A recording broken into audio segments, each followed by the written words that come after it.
Iran ప్రకటన ఒక అయోమయంగా ఉంది.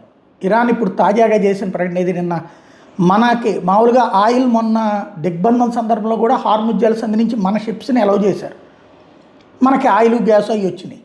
ఇప్పుడు నిన్న మన వస్తూ ఉండగా కాల్పులు జరిపారు. హార్ముజ్ జలసంధిని ఓపెన్ చేసాం అందరినీ వెళ్ళమని చెప్పి బయలుదేరిన తర్వాత మన షిప్పుల మీదన కాల్పులు జరిగినాయి. అది వాళ్ళకి సంబంధించినట్టు గన్ బోర్డ్స్ ద్వారా కాల్పులు జరిపారు. వెనక్కి వెళ్ళిపోమన్నారు. మన వాణిజ్య నౌకలు వెనక్కి వెళ్ళినాయి. ఆ తర్వాత భారత్ వాళ్ళ విదేశాంగ శాఖ ప్రతినిధిని పిలిచి ఇక్కడ క్లాస్ పీకింది, తీవ్రమైనటువంటి నిరసన తెలిపింది.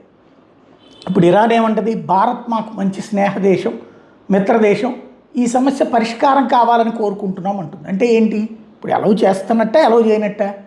అంటే అలౌ చేయం, పరిష్కరించేదాకా మిమ్మల్ని కూడా ఆపుతున్నామని చెప్పడమే కదా. మాకు మీరు మిత్రదేశమే కానీ మిమ్మల్ని కూడా ఆపుతున్నామని చెప్పడమే కదా. మొన్నటిదాకా అలౌ చేస్తున్నామని మళ్ళీ ఇప్పుడు అకస్మాత్తుగా మార్చుకోవడానికి కారణం ఏంటి? తద్వారా ఇరాన్ డబుల్ గేమ్ ప్రారంభించింది. మరి వాళ్ళలో ఎవరు ఏ నిర్ణయాలు తీసుకుంటున్నారో అర్థం కావట్లేదు. ఇక మనకి కూడా సంక్షోభాన్ని కల్పించే ప్రయత్నం చేస్తుంది.